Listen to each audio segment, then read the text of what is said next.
Ladies and gentlemen, thank you for listening. Thank you for downloading. And thank you for subscribing to the latest edition of the 12 Kyle podcast. I am your boy, 12 Kyle. Man, check this out. So, at the time of this recording, earlier today, I jumped on Twitter X and I pulled up a tweet. And the first tweet that I saw, it read, and I'll read it to you verbatim. It says, 4 years ago today, COVID-19 was officially declared a global pandemic. And it made me stop for a second. And I was like, wow, it's really been 4 years. And so as we rewind back to 2020, it made me think about, some of the things that happened and how we've been able to get through this global pandemic. COVID-19 and the pandemic really affected everybody, and it affected us in so many ways. And I'll be honest, it probably affected us in some ways that we're not even sure of and won't be sure of probably for many, many more years to come. And it's not just from a health perspective, but it could be from a mental health perspective. It could be from a physical perspective. It could just be from an overall psychological perspective. But to say that COVID did a number on us would be a huge understatement. So let's flash back to 2020. So March of 2020, I remember it. It's not like it was lost with me.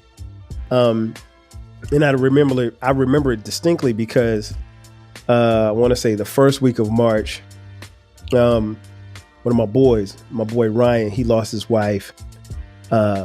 She won her battle with cancer. Her name was Kim. Rest in peace to Kim.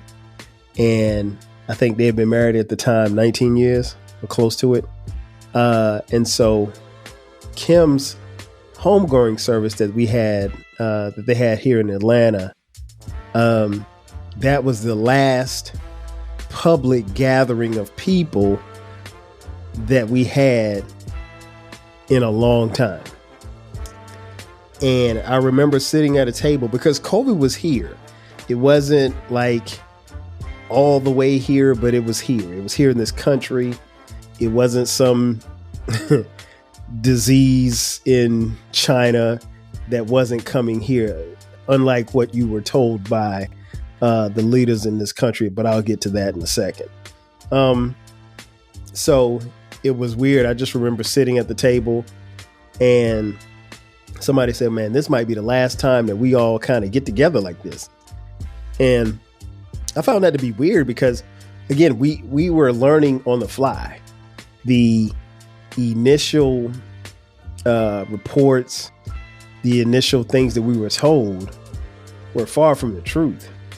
And the truth is, at a funeral of, I don't know, maybe 100 people, we probably shouldn't have been there. Not like that. And, we would later find out that even there was a small town, I want to say Valdosta, somewhere like that in Georgia, South Georgia, far, far south from, where I live in Atlanta. But there was a similar situation. There was a funeral and like the whole town came to the funeral and almost everybody that was in the church got COVID and a lot of people died. But it was spreading just like that. And nobody really knew. And they didn't know what to do and what not to do. But yeah, it made me think about Kim's funeral because, like I said, that was the last time that we would be, together in public in a group of people. And then by the 17th, I think, of March, I lost my cousin Tara. Very, very close to me. She passed away she also won her battle with cancer as well. After fighting it off for 10 plus years. And so, but by that time, and Tara lived in New Jersey, the New York metropolitan area was ground zero for COVID. Like, it was so bad that, Tara's homegoing service really wasn't much of a homegoing service. There was like the funeral director, my cousin, her sister, who streamed it on her phone, and that was it. And then when they went to the burial, it was just those three, or maybe one or two other people. But like you up there, you couldn't even think about being together in numbers, because by that time, metropolitan New York City, the tri-state area was COVID central. And so when I think back to the, 4 years ago, that's where we were. That's where I was, processing the loss of Kim, and I was hurting for my boy Ryan and their kids. And, because he, much like me, had married his college sweetheart, known Kim for years, not really sure what he was going to do and how he was going to manage, their three kids. And then also grieving for my cousin Tara, because, again, she had been here for so long. She's 9 months older than me. She's always been like a big sister to me. And I haven't lost people that close to me. And so you got all of that playing on me. And then we have this global pandemic. And I just remember being at work one day and they said, hey, we're sending you guys home. And I was like, whoa. And I pulled my supervisor to the side and she said, well, hey, look, take your computer home, take all your stuff. She said, I don't think we'll be back in the office until this is over. And I said, well, when do you think it's going to be over? And she said, I have no idea. And none of us did. There were some people who really thought that, COVID would just go away.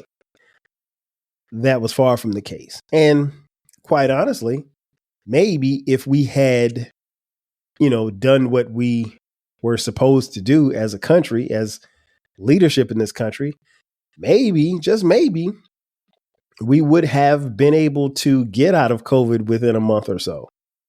If we had done what we were supposed to do, if we'd gone home, locked in, stayed in the house for a couple of weeks, who knows? But that's not what was said.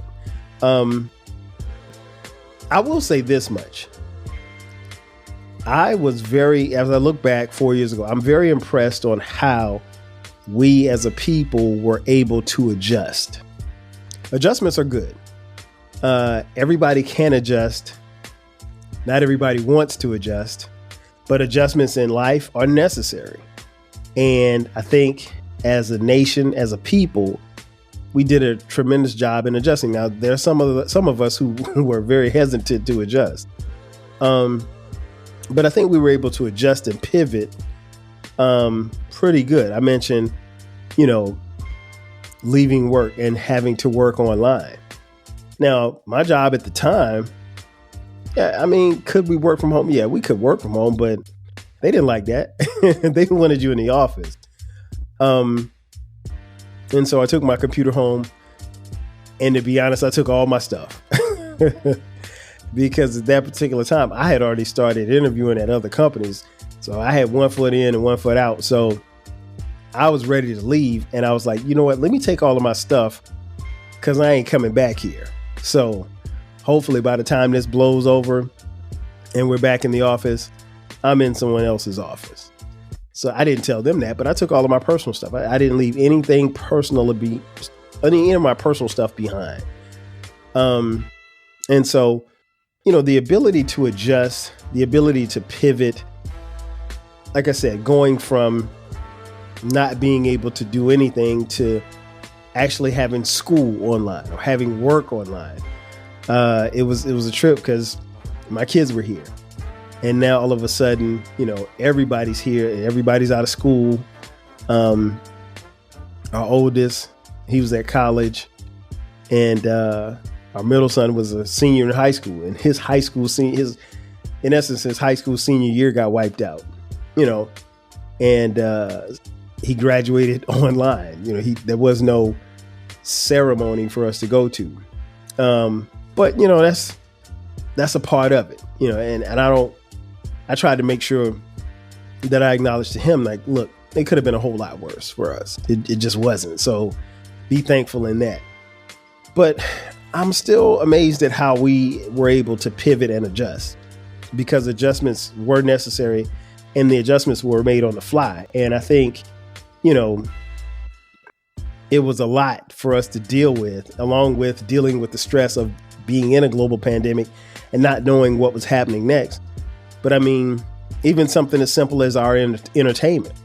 Now all of a sudden we can't go to the movies. We can't go to concerts. We can't go hang outside. And I think, it's easy to get cabin fever, but there's something to be said when it's one thing to be in the house. And then it's another thing for somebody to tell you, you have to be in the house. Like there's no other alternative. That's tough. But you adjust. And I think we adjusted well. And I mean, but the way that we adjusted and the way that we pivoted, I think was key, because some things were born out of that. Like, for instance, the Versus series, that got us going. That kept us going. Being able to see some of our favorite stars perform online, and you log on to Instagram and you see Erykah Badu and Jill Scott singing their songs online in a virtual concert, and it's 1 million people on Instagram. Prior to the pandemic, I hadn't watched many people go live on Instagram, so the whole Versus thing was new to me. And then seeing like D Nice doing his DJ sets in what they call club quarantine. And that's the thing. Like, I saw D Nice go from being a guy who I followed his career as a DJ for Boogie Down Productions, shout out to BDP, to being this nationally world-renowned DJ now because of his time and what he did in club quarantine and getting us through the pandemic through music. And, so again, pivoting and adjusting. And then keep in mind, like for me, this was tough because the NBA was the first to strike. The NBA said, hey, Rudy Gobert, who was the center at the center of the Utah Jazz at the time, he contracted COVID. And once he contracted COVID, they knew they couldn't play any basketball games. So the NBA shut down. Major League Baseball shut down. The NFL shut down. All major sports shut down. So there was nothing to watch on TV. Our favorite TV shows had to shut down production. So we were inundated with reality TV and reruns and things of that nature. And then it forced us, again, to adjust. And we adjusted, I think, pretty well. A lot was made of our adjustments. And I think it doesn't go unrecognized as far as some of the things that happen. But I mentioned a little earlier, leadership. The leadership in this country was god awful. I'm not going to mention any names because you know who I'm talking about. And I don't waste my time on my podcast talking about Duke. But Duke didn't know what the hell he was doing, which we already knew. But his inability to lead, his denial, flipped the country upside down.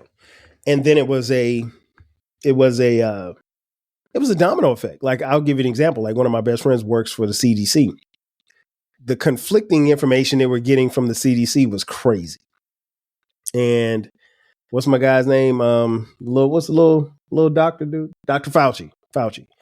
I mean, bless his heart. He tried.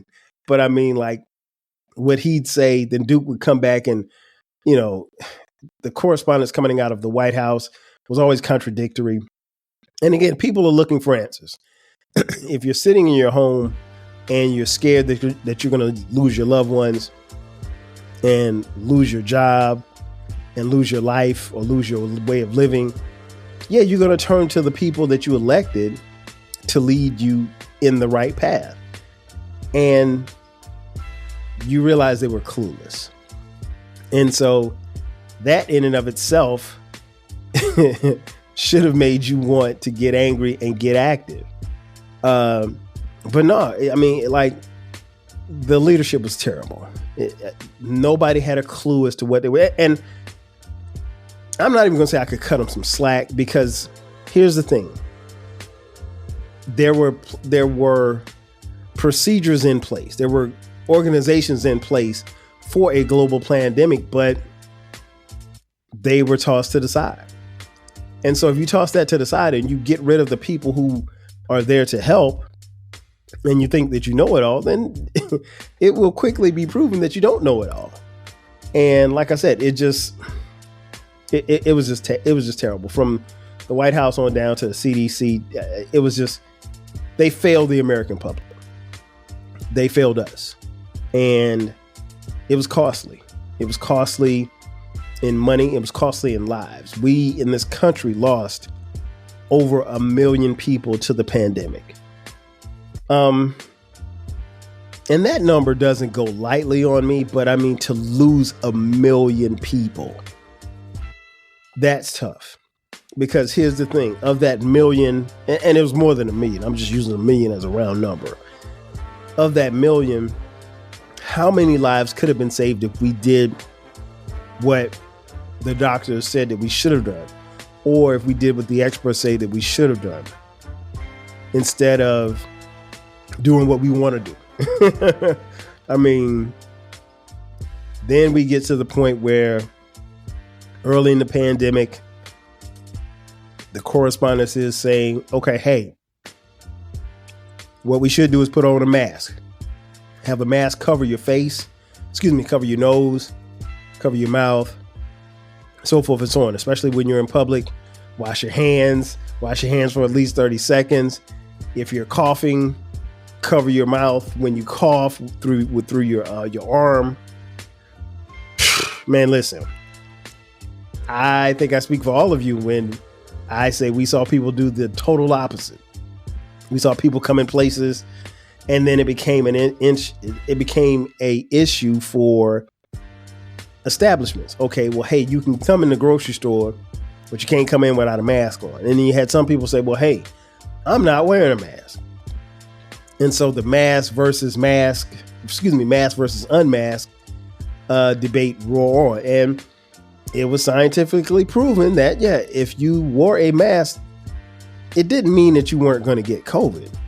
What it meant was, if you had COVID, because here's the thing, folks, if you got COVID, it was pretty likely that you would have spread it to someone else before you knew that you had it. So if I got COVID on Monday, I'm coming in contact with everybody on Monday.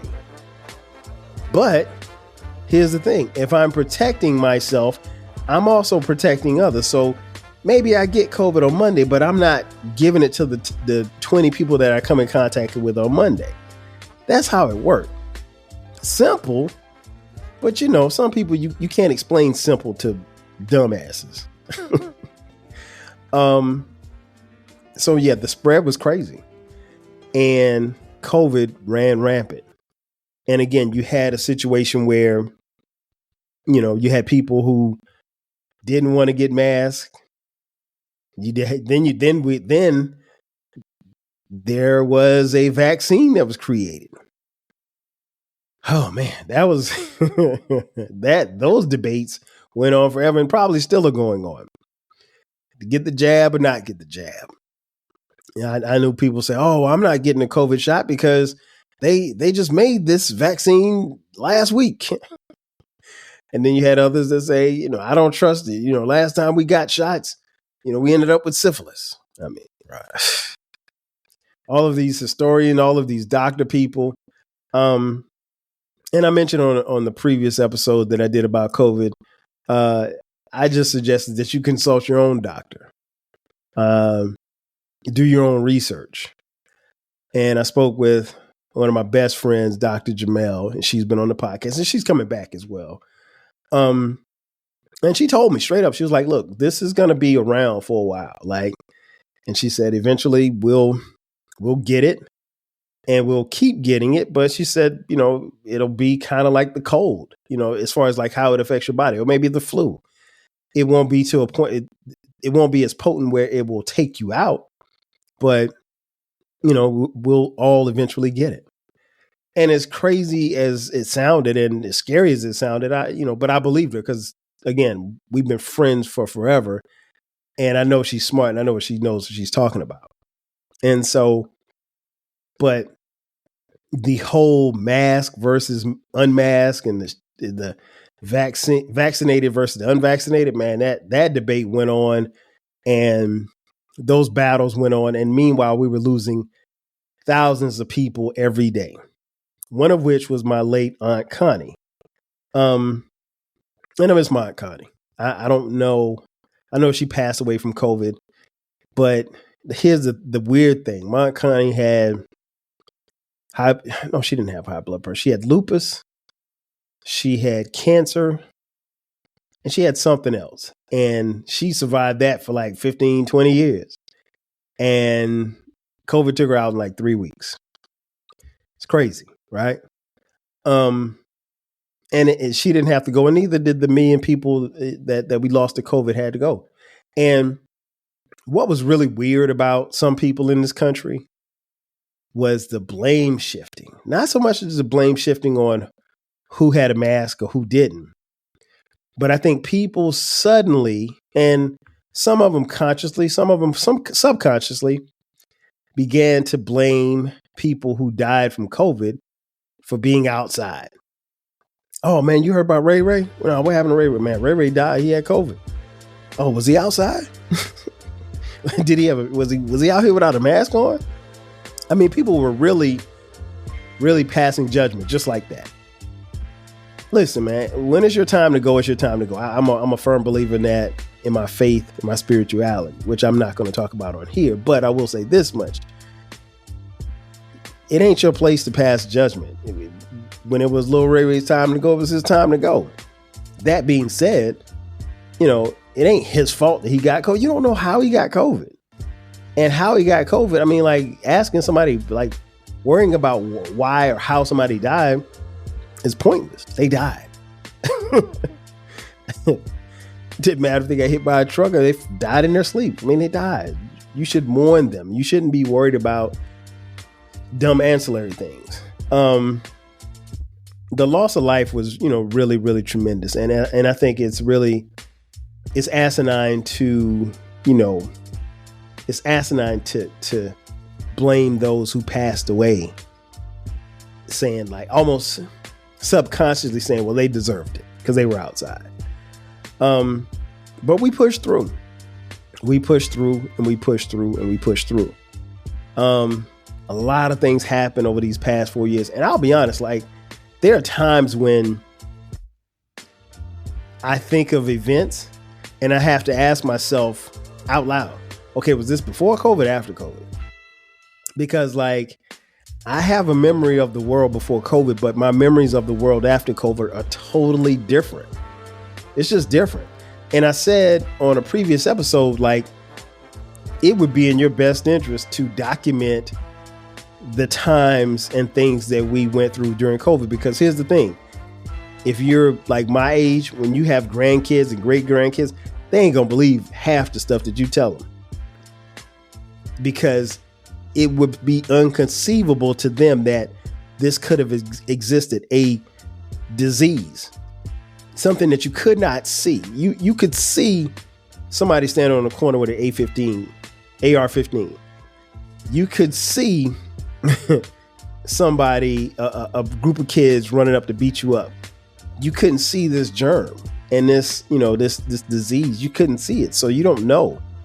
You could go to the gas station, touch the handle to pump your gas, and then come and rub your face and get COVID. Just like, or somebody could just cough in your face. Or so you could just walk in a room and the air is just filled with COVID. I mean, it happened. You could be on a bus. You could be on a plane. Like, there's really no way that you could find out how and where you got it from. You just know you got it. As I mentioned on previous episode a couple of years ago, my family got it. And it's weird because everybody in our house got it except Cameron, our middle son. And to this day, he still hasn't gotten COVID. The joke is COVID wouldn't like Cameron, so it didn't even want to bother with him. But of everybody that had it in my house, I had it, quote unquote, the worst. And I'll be honest, and I said it on the podcast, and it's worth repeating. I never felt bad. I kind of felt sorry for not feeling bad, if that makes any sense. Like, I was isolated in this room. So I was away from my family for a couple of days, and they were bringing my food in, sliding it under the door. I mean, well, not sliding under the door, but opening the door, and I'd open the door and it'd be outside my office, and I had to come in here and eat. And I had a bed in here and stuff. And so, I was isolated from the family, and I didn't go outside for a couple of days, but that's what it was. I wasn't in the hospital hooked up to no machines, and I never felt bad, but it kind of felt weird to know that that what I was going through actually took some other people out of here. So, but blessed and thankful. But I think overall, we should look back on these 4 years and just understand that we're in a different place. We're in a totally different place. We will never, ever, ever go back to how it was. We just can't. There's no logical way that we can. Too much has happened. The world is different. It's different. Yeah. And I did different things. Like prior to COVID, I don't think I ever walked around in my neighborhood just for exercise. I don't think I ever did. And I've been living here since when we moved? We moved here in 2001. So no, I never walked around in my neighborhood. And all of a sudden now I'm walking around in the neighborhood. Like I mentioned earlier, being able to work from home. I may not ever work in an office again. And that's cool. I mean, there are days that it'd be kind of cool to go into an office, but does that mean I got to get dressed up? I ain't doing it. I'd rather be in a t-shirt and some jeans and some Jordans. That's it. But life has changed. And, I feel fortunate that I'm still here. I think one of the positives that I took away from COVID is I think at least I am, and I see a lot of people are, we're more intentional. We're cherishing the moments. We're cherishing the days a whole lot more than we did before. I think, if nothing else, COVID had us slow down.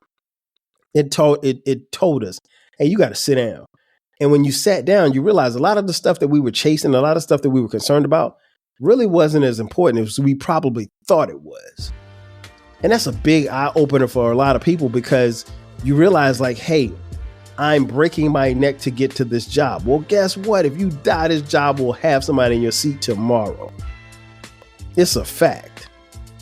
So ultimately, we learn things like to take life a little bit more serious. And we learn things like to appreciate each other just a little bit more. We can't get back what we had before March of 2020. We won't. We'll never get that back. But what we can do is take away some of those lessons, and one, be thankful that we're still here, because over 1 million people in this country aren't any longer. And understand that we'll probably never see this again. And for those of you who documented your time during COVID, I hope you did what you were supposed to do. Because again, 100 years from now, if somebody watches this podcast, or hears this podcast, I want them to understand exactly what we were going through. It was a lot of uncertainty, but ultimately we made it. Now we're on the other side of COVID. So how are we going to make it better? Because see, you can't go back to what it was, but what you can do is build on what you have and turn around and make it better for the next generation. Now, yeah, you can jack up prices and you can try to make as much money, because don't get it twisted. A lot of money was made during COVID. Just look around. A lot of money was made. Might not have been made by you. Might not have been made by me. But a lot of money was made. And so where do you go from here? What did you learn? What did you take from it? Are you thankful? Ask yourself those questions. And then what do you want to see going forward? Ironically, we'll probably never see this again. It may be another 100 years before something this catastrophic ever happens. And if it does, God bless them, because we'll be gone. But ultimately, what I want you to do is, and what I want you to take from this episode is just understanding, like, it didn't have to happen this way. It did. We adjusted and we moved forward. But as you move forward, always look back and be appreciative of the fact that you made it, because a lot of people didn't. Ladies and gentlemen, that's going to do it for me. Thank you for checking out this edition of the 12 Kyle podcast. Be sure to subscribe to the podcast. The podcast drops every Thursday at midnight. From time to time, we drop bonus episodes on Sundays at midnight. If you haven't done so already, be sure to subscribe to the podcast. You can find the podcast on any podcast reader, any place where you get podcasts. You can find them. We have a YouTube channel. You can leave comments on YouTube. You can also get the audio as well as the video of every episode. If you're on Spotify, you can leave a comment on Spotify as well. If you are on social media, follow us on social media. You follow me, 12 Kyle, on Twitter, Instagram, Facebook, and Threads. I always forget Threads. Threads. You can follow the podcast on TikTok, as well as the others that I just mentioned: Threads, Instagram, Twitter, X, and Facebook. And if you're so inclined, if you feel so inclined, hit us up. Throw us some money. $TWELVEKYLE. And we have a Linktree link in the bio. Click that link if you want to get some 12 Kyle podcast merch. We do have merch now, so help yourself. Again, that's going to do it for me. I am your boy, 12 Kyle. I'll catch you guys next time. 5000.